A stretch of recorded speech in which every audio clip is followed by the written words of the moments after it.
Good evening students. हम सीख रहे थे प्रोनाउन। प्रोनाउन में हमने पहले के 7 रूल्स सीख लिए हैं और आज हम चर्चा करेंगे रूल्स नंबर 7 की। ओके फ्रेंड्स, तो बने रहिएगा। चलिएगा आज सीखते हैं रूल नंबर 8। सॉरी 7 हो चुके थे। Rules number 8।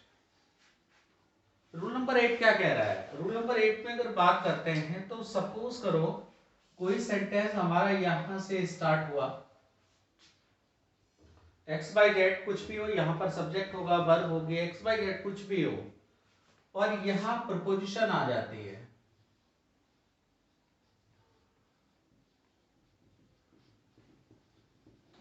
प्रपोजिशन प्रपोजिशन की बात आती है तो प्रपोजिशन यहां, प्रपोजिशन के बाद और यहां सेंटेंस में जीरेंड आ जाती है। अब बात आती है कि जीरेंड क्या होती है। अगर वर्ब की फर्स्ट फॉर्म में आईएनजी लगा दिया जाता है तो उसको जीरेंड कहते हैं। बस शर्त क्या है कि आईएनजी से पहले कोई हेल्पिंग वर्ब ना हो। जैसे इज गोइंग, यह जीरेंड नहीं होगी अगर खाली गोइंग लिखा हुआ है, उससे पहले कोई हेल्पिंग वर्ब नहीं है, इज है, मार, वॉज, वर, हैज है, बीन वगैरह कुछ नहीं है, तो समझ लीजिएगा कि वो है सेंटेंस आपका जीरेंड है। एग्जाम्पल के लिए मैं आपको बता देता हूं।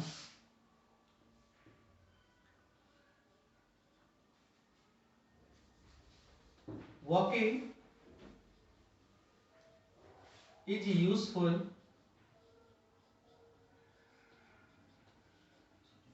walking is useful to health। Walking is useful to health में घूमना स्वास्थ्य के लिए लाभप्रिय है, तो यहाँ पर ये वॉकिंग जो है ये जीरेंड हो जाएगी। मतलब वर्ब में अगर आईएनजी लग जाता है और बिना हेल्पिंग वर्ब के सपोर्ट के, तो समझ लीजिएगा यहाँ पर जीरेंड है। इसी प्रकार से जीरेंड को हम बेसिकली समझ लेते हैं फ्रेंड्स। यानी अगर फर्स्ट फॉर्म में आईएनजी आ रहा है तो वह आपका जीरेंड है। तो हम चर्चा कर रहे थे प्रपोजिशन को लेके। प्रपोजिशन में अगर प्रपोजिशन सेंटेंस यहां से स्टार्ट है, प्रपोजिशन और जीरेंड के बीच में, प्रपोजिशन और जीरेंड के बीच में आप, प्रपोजिशन और जीरेंड के बीच में हमेशा पॉजिटिव एडजेक्टिव आता है।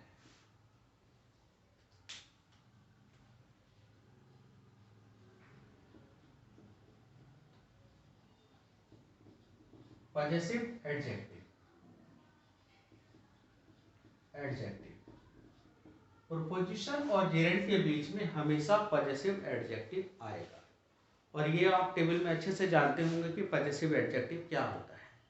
पॉजिटिव एडजेक्टिव जैसे माई, योर, आवर्स, देयर, हिज, हर, ये आपके पॉजिटिव एडजेक्टिव होते हैं।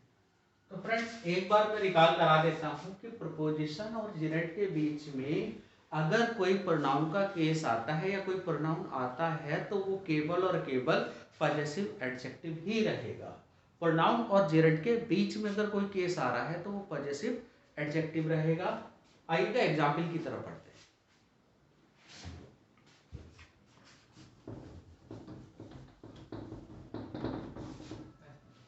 एग्जाम्पल है हमारा,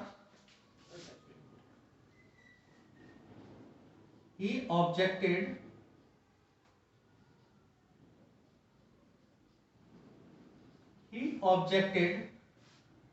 to me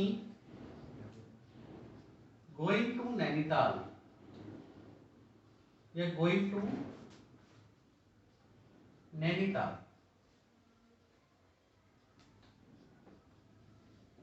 He objected to me going to Nainital. देखिएगा फ्रेंड्स, ये हमारी प्रपोजिशन है और ये हमारी जेरेंड है। जेरेंड मतलब वर्ब के फर्स्ट फॉर्म में आईएनजी आ रहा है। और देखिएगा इससे पहले कोई हेल्पिंग वर्ब भी नहीं आ रही है। इसका मतलब इससे ये क्लियर हो रहा है कि यह सेंटेंस आपका जेरेंड है।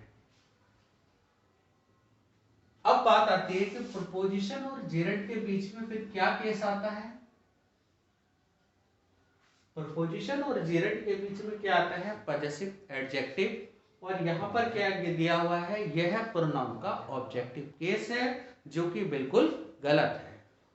राइट अगर राइट क्या आएगा, राइट केवल और केवल पजेसिव एडजेक्टिव आएगी। तो राइट सेंटेंस यहाँ पर क्या होगा, राइट सेंटेंस होगा हमारा he objected to my going to Nainital।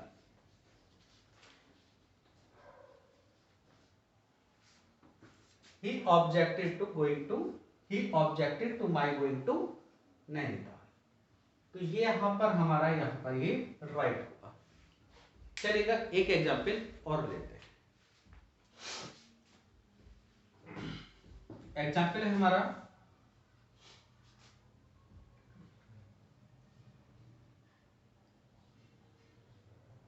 I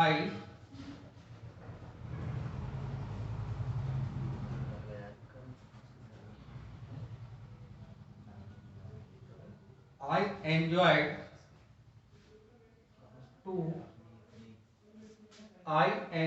to him watching cricket match।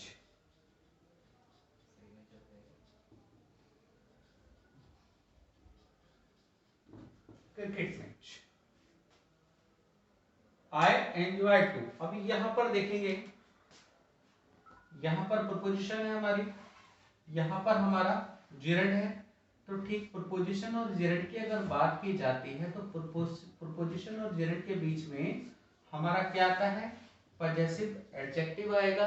और पजेसिव एडजेक्टिव की अगर बात की जाए तो पजेसिव एडजेक्टिव होता है I enjoyed to his watching.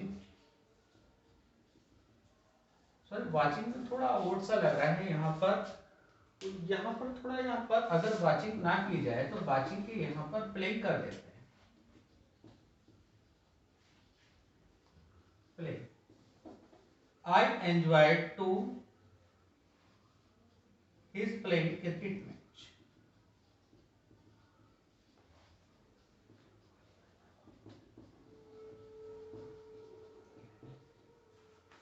होने को वॉचिंग भी सही है, लेकिन सेंटेंस का जो रिदम है वो यही कह रहा है कि मैंने उसको क्रिकेट खेलते हुए, मैंने उसका क्रिकेट खेलते हुए का लुत्फ उठाया। मतलब जब वो क्रिकेट खेल रहा था तो मुझे अच्छा लग रहा था। उसकी बैटिंग की बात करें, ही इज प्लेइंग क्रिकेट का मतलब उसकी क्रिकेट की बैटिंग की यहाँ पर चर्चा हो रही है, या फिर बैटिंग ना करके, या फिर क्रिकेट में बॉलिंग की चर्चा हो रही है, या फील्डिंग की चर्चा हो रही है। He is playing cricket.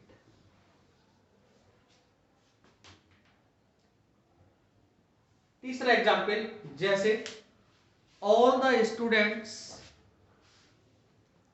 Are taking joy my teaching. अब देखो यहां पर मैंने शब्द लिया माई टीचिंग, माई टीचिंग, ये आपका जेरेंड होगा टीचिंग। और टीचिंग से ठीक पहले यहां पर पजेसिव एडजेक्टिव का यूज।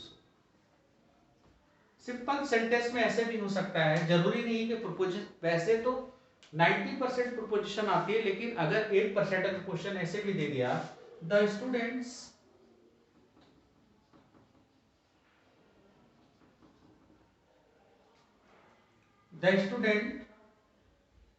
enjoyed my teaching। हो सकता है, कोई दिक्कत वाली बात नहीं।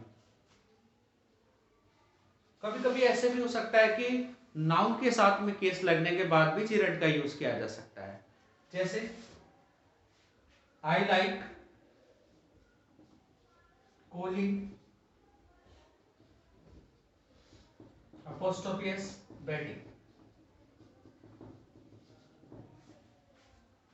मुझे कोहली की बैटिंग पसंद है। तो स्टूडेंट्स हम यहाँ पर सीख रहे हैं कि जेरेंट का प्रयोग अलग अलग तरीके से किया जा सकता है, बट अगर प्रोनाउन में केस की बात की जाती है तो प्रोनाउन में पजेसिव एडजेक्टिव के साथ में प्रीपोजिशन और जेरेंट के बीच में पजेसिव एडजेक्टिव का यूज इस तरीके से प्रोनाउन में किया जाता है। आई होप ये पॉइंट आपका क्लियर हुआ होगा। चलते हैं अपने 9 पॉइंट की तरफ।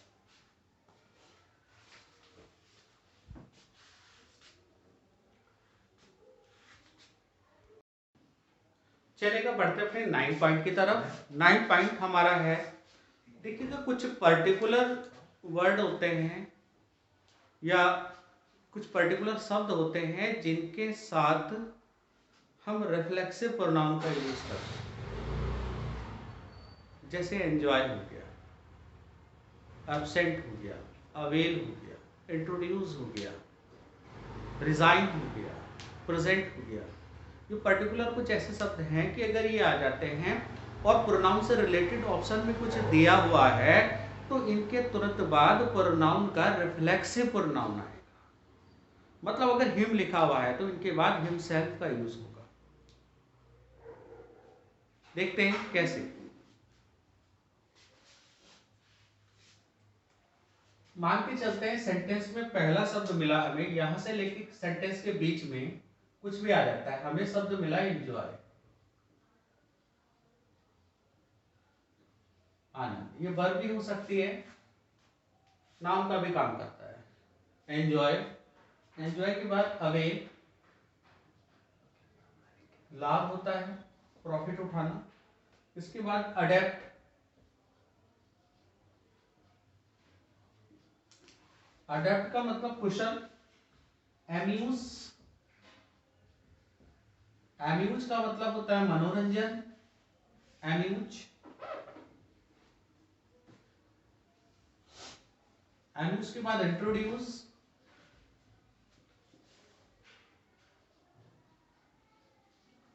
इंट्रोड्यूस।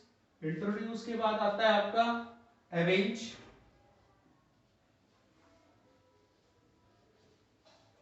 अरेंज के साथ आपका आ जाता है आपका एक्विट,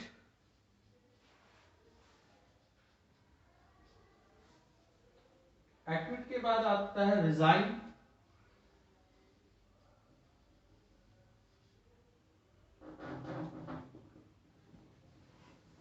रिजाइन।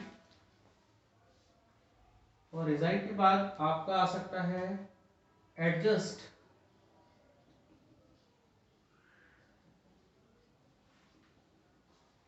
एडजस्ट के बाद आपका आ सकता है प्रेजेंट,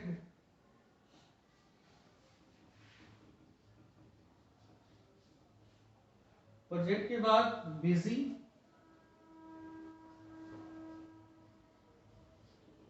बिजी। और भी बहुत हो सकते हैं लेकिन ये इंपॉर्टेंट पॉइंट है। एंजॉय, अवेल का मतलब लाभ, अडेप्ट का मतलब कुशल, अपने आप को किसी सरकमस्टेंसेस परिस्थिति के अकॉर्डिंग ढाल लेना, सरकमस्टांसेस के अकॉर्डिंग अपने आप को ढाल लेने के लिए अडेप्ट कह सकते हैं। कह सकते हैं इंट्रोड्यूस, परिचय, अरेंज, बदला, एक्विट कन्विक्ट का उल्टा होता है, रिजाइन त्यागपत्र, एडजस्ट जस्ट अडॉप्ट का सिनोनिम्स है, प्रेजेंट और बिजी का मतलब होता है व्यस्त रहना।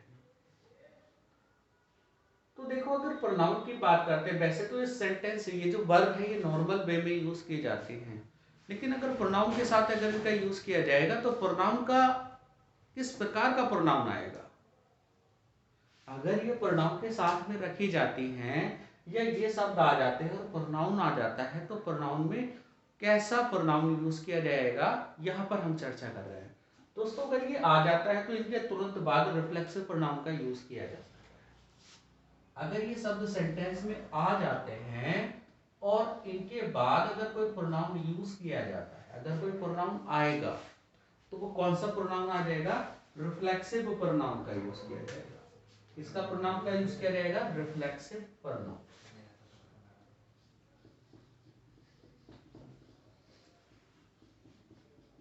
Reflexive pronoun, reflexive pronoun. पहला पॉइंट आपका क्लियर हो गया।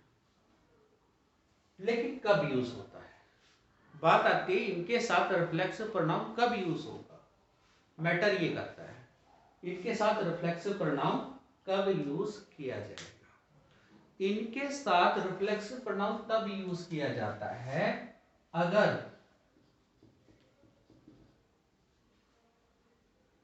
इन शब्दों या कह सकते हैं इन शब्दों या वर्ब, वैसे वर्ब होती है, वर्ब के बाद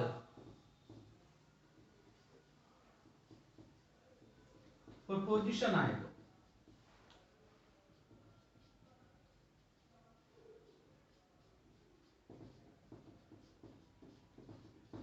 प्रपोजिशन आए,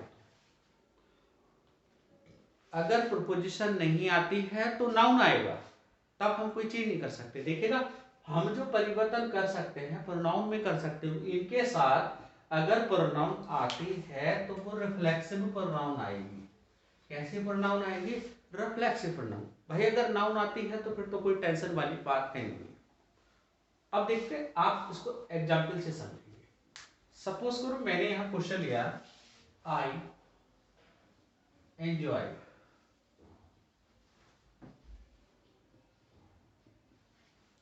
I enjoyed to the party.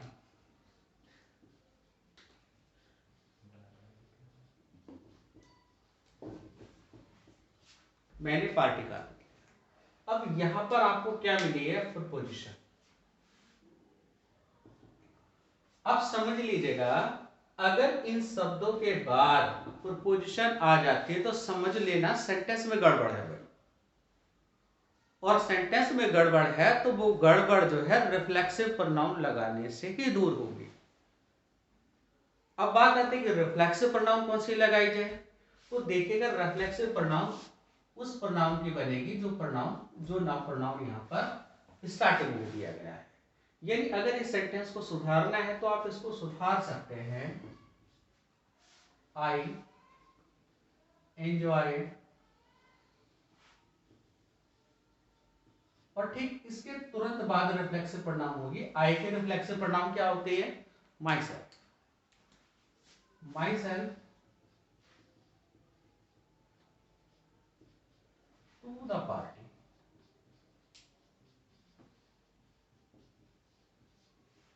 I enjoyed myself to the party। या फिर सेंटेंस को क्या कैसे कहना पड़ेगा, अगर सेंटेंस में सुधार करना है और अगर इसमें थोड़ा मॉडिफाई करना है,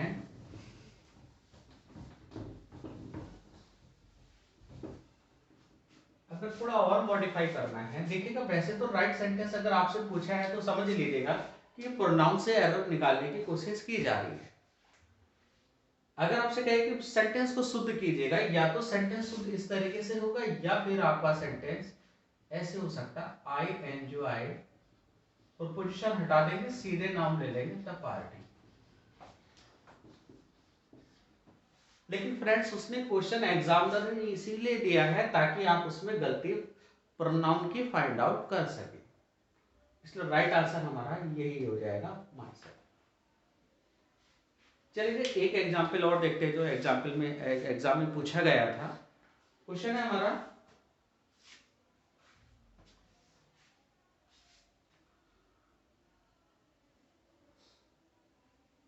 I told him that I told him that I told him that we enjoy very much.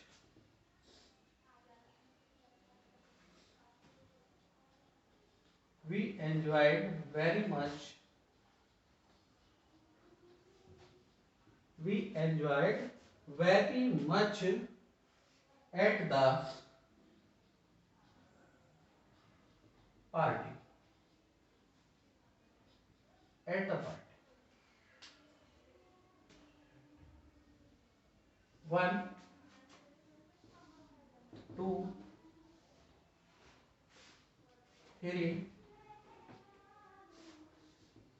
4 no error.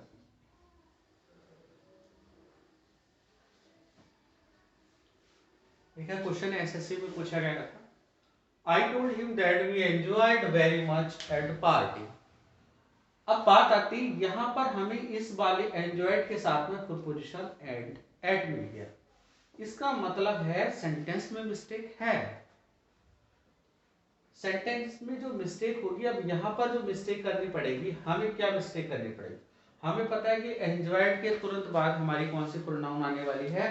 Reflexive pronoun आएगी। एंजॉयड के बाद कौन सी प्रोनाउन आएगी? रिफ्लेक्सिव प्रोनाउन आएगी। तो इसलिए हमारी जो एरर होगी वो यहां पर इन शब्दों के तुरंत, ना कि हम ऐसा करेंगे कि फोर्थ पार्ट में एरर कर देंगे कि एट हटा दो सेंटेंस ठीक हो जाएगा। ऐसा नहीं होता है भाई। एट उसने दिया है तो किसी रीजन से दिया है। आपको एंजॉयड में मिस्टेक करनी पड़ेगी। राइट आंसर क्या हो जाएगा? वी एंजॉयड, सॉरी यहाँ पर वी एंजॉयड, यहाँ पर क्या हो जाएगा? एंजॉयड के बाद, यानी वी यहाँ पर है, एंजॉयड का सब्जेक्ट भी है, यहाँ पर एंजॉयड के अकॉर्डिंग क्या हो जाएगा? आवर सेल्फ्स हो जाएगा। आई होप कि पॉइंट आपका क्लियर हुआ होगा। I told him that we enjoyed ourselves very much at the party is the right sentence. चलिएगा एक और लेते हैं एग्जाम्पल। एग्जाम्पल है हमारा, he failed to avail,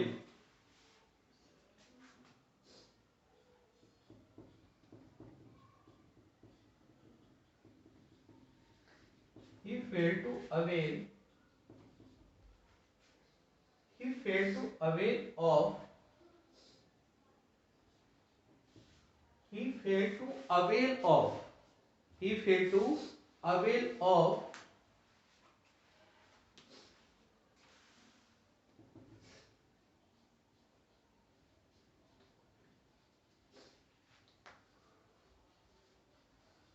the knowledge of nature।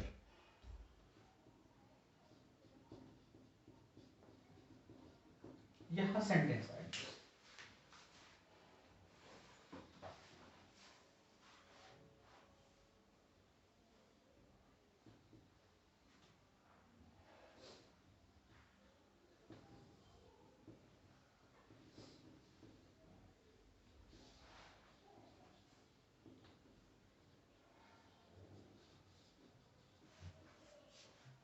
कहां मिस्टेक होगी? अवेल में मिस्टेक होगी। प्रपोजिशन अपनी जगह ठीक है, प्रपोजिशन आने पर क्या करना पड़ेगा? सेकंड वाले पार्ट में मिस्टेक हो गई।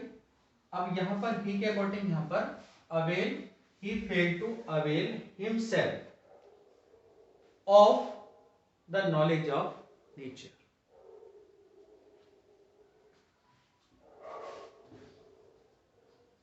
Avail himself of the knowledge of nature. I hope ये पॉइंट आपका अच्छे से समझ में आया होगा। चलेगा, बढ़ते हैं अपने रूल्स नंबर 10 की तरफ। चलेगा, बढ़ते हैं अपने पॉइंट नंबर 10 की तरफ।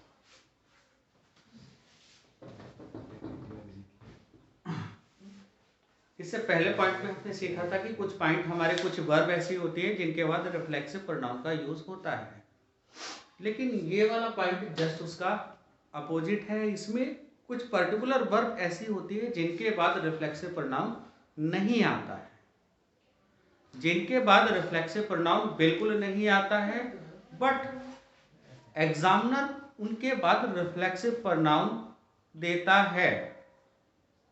हमें बस यही पॉइंट याद रखना है कि कुछ वर्ब होती है पर्टिकुलर, तो उनके बाद हमेशा रिफ्लेक्सिव प्रोनाउन का प्रयोग बिल्कुल नहीं किया जा सकता है, वो एकदम ब्लंडर कहलाई जाती है। देखते हैं कौन कौन सी होती है। सबसे पहले स्टूडेंट्स होती है हमारी keep.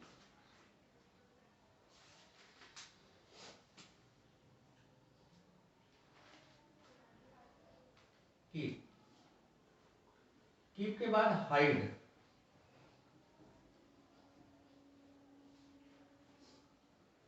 Keep keep, hide, bath, turn, stop.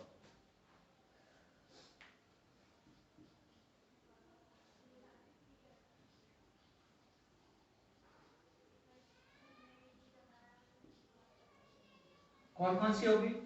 Keep, hide, bath, turn, stop और रेस्ट,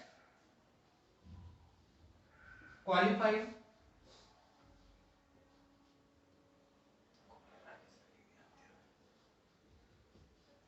क्वालिफाइड एक बार फिर देखिएगा, keep, hide, bath, turn, stop, qualified और क्वालिफाई के बाद मूव और ओपन।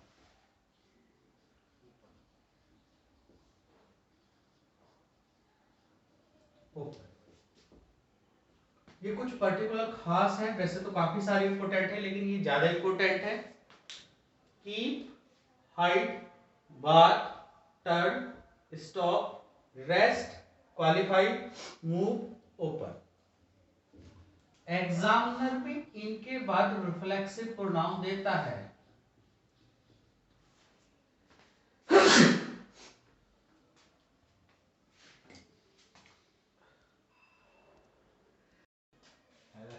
एग्जाम में इसके बाद रिफ्लेक्सिव प्रोनाउन आता है।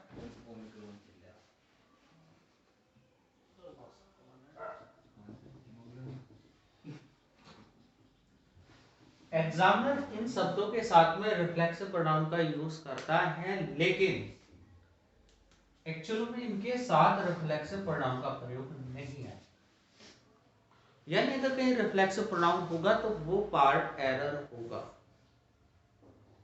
आइएगा देखते हैं कैसे। एग्जाम्पल है, he has hidden, he has hidden और इसी से का रिफ्लेक्सिव कर देंगे himself,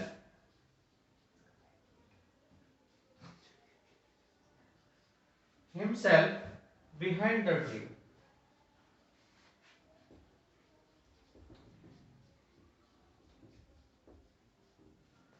उसने स्वयं अपने आप को पेड़ के पीछे छिपा लिया। अब पेड़ के पीछे छिपा लिया, अब यहां पर आप देखेंगे इनके साथ प्रोपोजिशन भी यूज हुई है बिहाइंड, लेकिन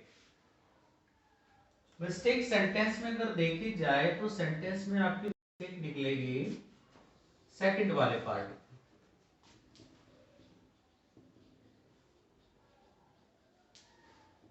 सेकंड वाले पार्ट में एरर होगी फ्रेंड्स, क्योंकि हिडन हो गया, थर्ड फॉर्म है हाइड की, bath, turn, stop, rest, qualify, move, open.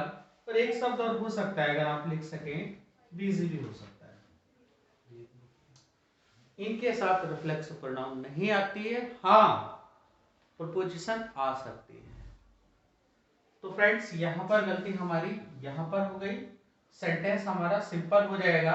Right sentence क्या होगा? हिमसेल्फ हटा दिया जाएगा, he has hidden behind the tree, he has hidden himself behind the tree गलत सेंटेंस होगा। आई होप कि पॉइंट आपका क्लियर होगा। चलते एक एग्जांपल और लेते हैं। एग्जांपल है हमारा, many of them failed to qualify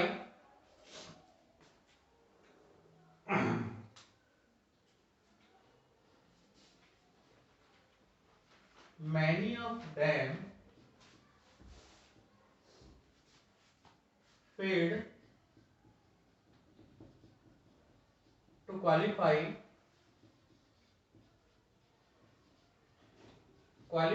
यहां गैप दे देते हैं, qualify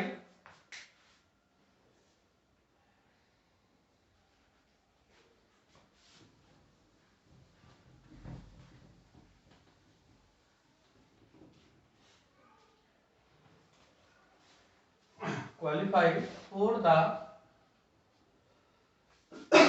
next round।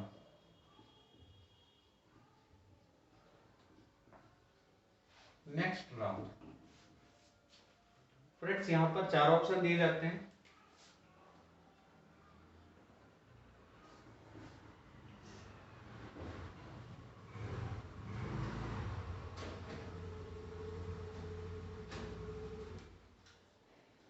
themselves,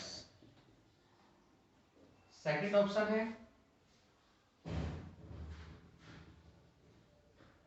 himself, तीसरा ऑप्शन है ourselves और चौथा ऑप्शन है none of these।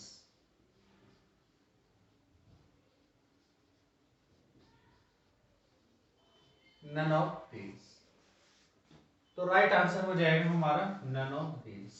या फिर none of these सेंटेंस में नहीं देगा तो सेंटेंस में देगा नो इम्प्रूवमेंट।